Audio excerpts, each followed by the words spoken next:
രൂപം പൊതുവെ ഐശ്വര്യത്തിന്റെ ചിഹ്നമായി വാസ്തുശാസ്ത്രം കണക്കാക്കുന്നു. മഹാവിഷ്ണുവിന്റെ കൂർമ്മ അവതാരത്തെ ആരാധിക്കുന്ന ഒരമ്പലം കോഴിക്കോട് ജില്ലയിലെ കാക്കൂർ ദേശത്ത് സ്ഥിതി ചെയ്യുന്നുണ്ട്. ആമമംഗലം വിഷ്ണു ക്ഷേത്രം എന്നാണ് ഇതറിയപ്പെടുന്നത്. ഗൃഹലാഭം, വിഘ്ന നിവാരണം എന്നിവയ്ക്ക് ഇവിടുത്തെ ആരാധന ഫലപ്രദമാണ് എന്നാണ് വിശ്വാസം. മറ്റൊരു ക്ഷേത്രവിശേഷവുമായി ഇന്നത്തെ ദീപാരാധന കാഴ്ചകൾ കാണാം.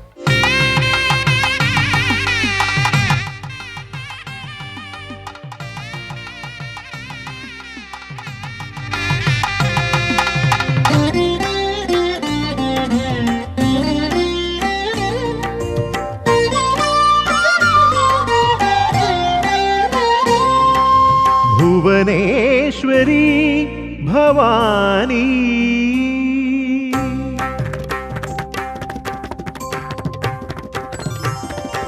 ദേവീ ചൈതന്യത്തിനും ക്ഷേത്രത്തിനും പ്രകൃതിയുടെ കാവൽ പോലെ മലയാലപ്പുഴ ക്ഷേത്രവുമായി ബന്ധപ്പെട്ട് 5 മലകളാണ് നിലകൊള്ളുന്നത്.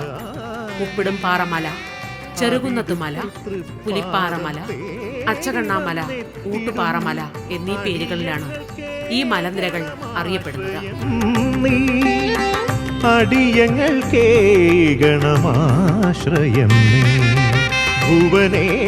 മലമുകളിൽ നിന്ന് ഉരുണ്ടു വീഴുന്ന കാറ്റിന്റെ ആത്മീയ താളത്തിൽ മലയാലപ്പുഴ ദേവിയുടെ തിരുസന്നിധിയിലേക്ക് ഒഴുകിയെത്തുന്ന ഭക്തജനങ്ങൾ ആദ്യം ദർശിക്കുന്നത് ക്ഷേത്രത്തിന് മുന്നിലെ മലമട സ്വാമി തറയിൽ നിലകൊള്ളുന്ന വലിയ ആൽമരം തന്നെയാണ്.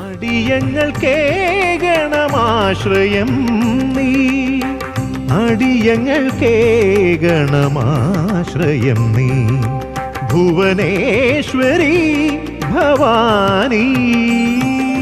മലയാലപ്പുഴ ക്ഷേത്രവുമായി ബന്ധപ്പെട്ട് നിൽക്കുന്ന 5 മലകളിലും വച്ച് ആരാധിക്കുന്ന ദൈവങ്ങളുടെ ആസ്ഥാനമാണ് മലമട സ്വാമി തറ. അരയാൽ വൃക്ഷത്തിൽ നിരവധി ഔഷധ സസ്യങ്ങളും മറ്റനേകം വൃക്ഷങ്ങളും ലയിച്ചു ചേർന്ന് ധ്യാനസ്ഥരായി നിൽക്കുന്ന കാഴ്ച അപൂർവ ദർശനം തന്നെ. മലമട സ്വാമിക്ക് മുന്നിൽ ഭക്തജനങ്ങൾ അടക്കയും വെറ്റിലയും കൊയിലയും കറുത്ത പട്ടുമൊക്കെ നേർച്ചയായി സമർപ്പിച്ച് പ്രാർത്ഥിക്കുന്നു. മൻവന്തരങ്ങൾ ക്ഷേത്ര ആചാരാനുഷ്ഠാനങ്ങളിൽ നൂറ്റാണ്ടുകൾ പഴക്കമുള്ള ഒരു ദ്രാവിഡ സംസ്കൃതി ഇപ്പോഴും നിലനിൽക്കുന്നത് ഇത്തരത്തിലുള്ള നേർച്ച സമർപ്പണങ്ങളിലൂടെ കാണാൻ കഴിയുന്നതാണ്. രാമൻ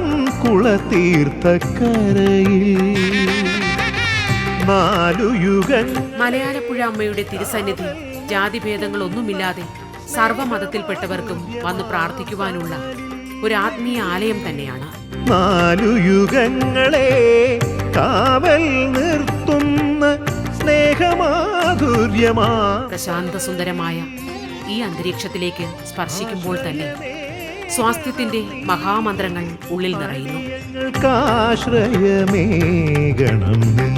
പ്രദക്ഷിണ വഴികളിലൂടെ നടക്കുമ്പോൾ പൗരാണിക സമ്പ്രദായത്തിലുള്ള ക്ഷേത്രത്തിന്റെ രൂപം കാഴ്ചകൾക്ക് പുണ്യമാകുന്നു.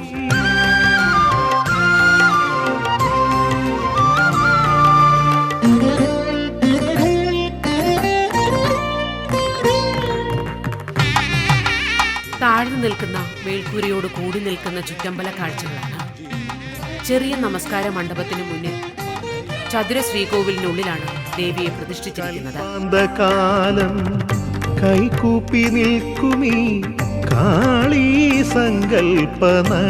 നിത്യവും ദേവിക്ക് നടത്തിവരുന്ന കലശപൂജകളും മറ്റ് പൂജാതി കർമ്മങ്ങളും നിത്യവും മണ്ഡപത്തിൽ നടക്കുന്നു.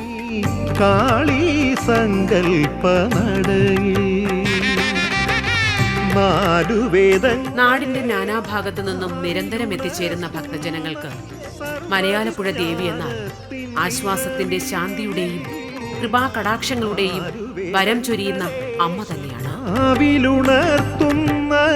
സർവവിജ്ഞാനത്തിൻ നിറവിൽ ആശ്രയമേകണം നീ. മലയാലപ്പുഴ ക്ഷേത്ര ചരിത്രം തുടങ്ങുന്നത് ഇങ്ങനെയാണ്. ഒരിക്കൽ കൊല്ലൂർ മൂകാംബിക ക്ഷേത്രത്തിൽ 2 നമ്പൂതിരിമാർ എത്തി വളരെ കാലം ഭജനം പാർത്തു. നമ്പൂതിരിമാരുടെ നിരന്തരം ഭജനത്തിന്റെ ഫലമായി കരുണാമയിയായ ദേവി നമ്പൂതിരിമാർക്ക് ദർശനം നൽകുന്നു. ദേവിയുടെ അനുഗ്രഹത്താൽ പുണ്യാത്മാക്കളായ നമ്പൂതിരിമാർ ദേവീ വിഗ്രഹവുമായി തീർത്ഥാടനം തുടങ്ങുന്നു. ആശ്രയം തീർത്ഥാടന വേളകളിൽ തെക്കൻ കേരളത്തിലെ ഇടത്തട്ടയിലെത്തുന്ന നമ്പൂതിരിമാർ അവിടെയുള്ള ദേവീക്ഷേത്രത്തിനു മുന്നിൽ വിശ്രമിക്കുന്നു. അവരുടെ കയ്യിലുള്ള ദേവിയുടെ തേവാര വിഗ്രഹം എവിടെയെങ്കിലും പ്രതിഷ്ഠിക്കണമെന്നും നമ്പൂതിരിമാർ കൂടിയാലോചിച്ചു. അന്ന് രാത്രിയിൽ തന്നെ സ്വപ്ന ദർശനത്തിലൂടെ ദേവി നമ്പൂതിരിമാർക്ക് വിഗ്രഹം പ്രതിഷ്ഠിക്കേണ്ട സ്ഥലവും സ്ഥാനവും കാണിച്ചു കൊടുക്കുന്നു.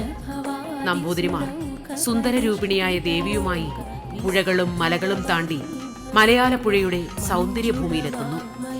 മലയാലപ്പുഴയിലെത്തുന്ന നമ്പൂതിരിമാരെ അന്നത്തെ കരപ്രമാണിമാരായിരുന്ന തോമ്പിൽ, അഴകത്ത്, സ്തുതിയിൽ എന്നീ കുടുംബക്കാരും ദേശവാസികളും ചേർന്ന് സ്വീകരിക്കുന്നു.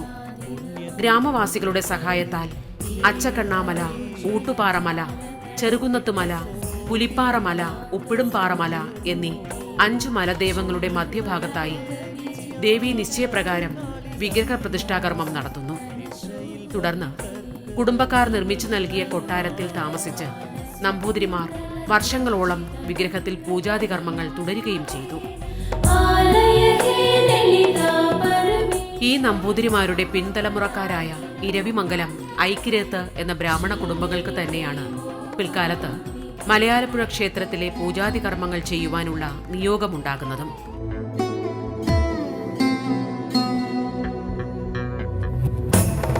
ശക്തി സ്വരൂപിണിയായ ഭദ്രകാളി രൂപം ഇവിടെ രൗദ്രഭാവത്തിൽ മാത്രമല്ല, മറിച്ച് സ്നേഹമയിയും കാരുണ്യാമൃത വർഷിണിയും വിദ്യസ്വരൂപിണിയുമായിട്ട് തന്നെയാണ് ഇവിടെ കുടികൊള്ളുന്നത്. അതുകൊണ്ട് തന്നെ ദേവിയുടെ സുന്ദര രൂപം കണ്ട് തൊഴുത് പുണ്യം നേടുവാൻ കേരളത്തിനകത്തും പുറത്തുനിന്നും ധാരാളം ഭക്തജനങ്ങളാണ് മലയാലപ്പുഴ ദേവീ ദർശനത്തിന് എത്തുന്നത്.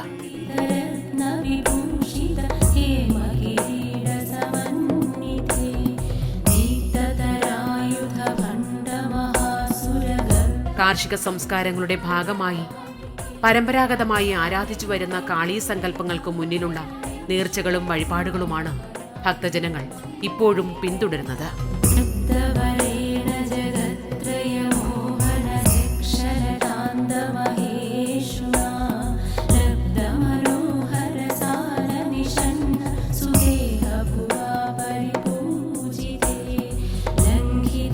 കേരളത്തിൽ അപൂർവം കാളീക്ഷേത്രങ്ങളിലാണ് ഇങ്ങനെയുള്ള ആചാരാനുഷ്ഠാനങ്ങൾ നിലനിൽക്കുന്നത്.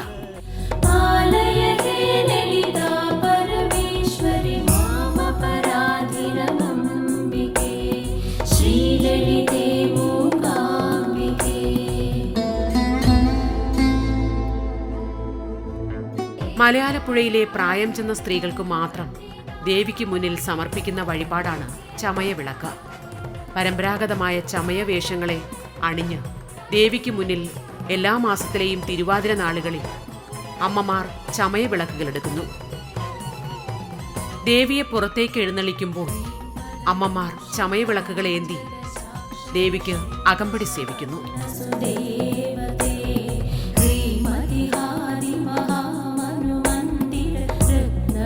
ക്ഷേത്രത്തിലെ പ്രധാന ഉപദൈവങ്ങൾ ഉണ്ണിഗണപതി, ശാസ്താവ്, മുരുകൻ, രക്ഷസ്, ശ്രീ, മുഹൂർത്തി, നാഗരാജാവ് എന്നീ ദൈവങ്ങളാണ്.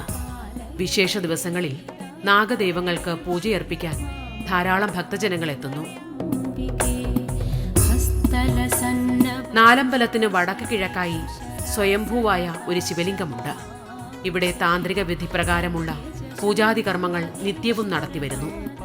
വളരെയധികം ശക്തിവിശേഷങ്ങളുള്ളതാണ് ഈ ശിവലിംഗമെന്ന് ഭക്തജനങ്ങൾ പറയുന്നു. രാത്രികാലങ്ങളിൽ ഇവിടെ നിന്നും ചിലപ്പോഴൊക്കെ ചില വാദ്യമേളങ്ങളുടെ ശബ്ദം കേൾക്കാൻ കഴിയുന്നുണ്ടെന്നും ഭക്തജനങ്ങൾ സമ്മതിക്കുന്നു.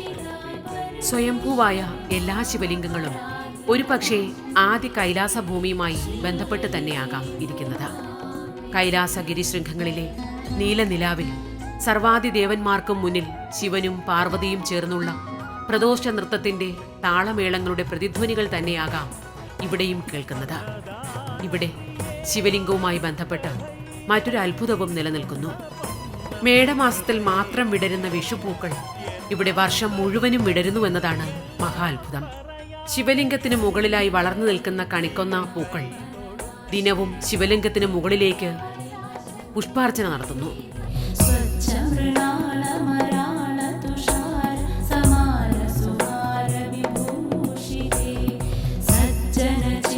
അഷ്ടൈശ്വര്യപ്രദായിനിയും വിശ്വമോഹിനിയുമായ മലയാലപ്പുഴ ദേവിയുടെ ഉത്സവം കുംഭമാസത്തിലെ തിരുവാതിര നാളിൽ കൊടിയേറി 11-ാം ദിവസം ആറാട്ടോടുകൂടി സമാപിക്കുന്നു. ക്ഷേത്ര ആധ്യാത്മികതയെ പരിപോഷിപ്പിക്കും വിധം ആർഭാടപൂർവം ഉത്സവം ഇവിടെ കൊണ്ടാടുന്നു. 1-ാം ഉത്സവ ദിവസം സായാഹ്നത്തിൽ തോമ്പിൽ കൊട്ടാരത്തിൽ നിന്ന് ഘോഷയാത്ര തുടങ്ങുന്നതിന് മുമ്പായി സ്ത്രീജനങ്ങളുടെ തിരുവാതിര നടക്കുന്നു.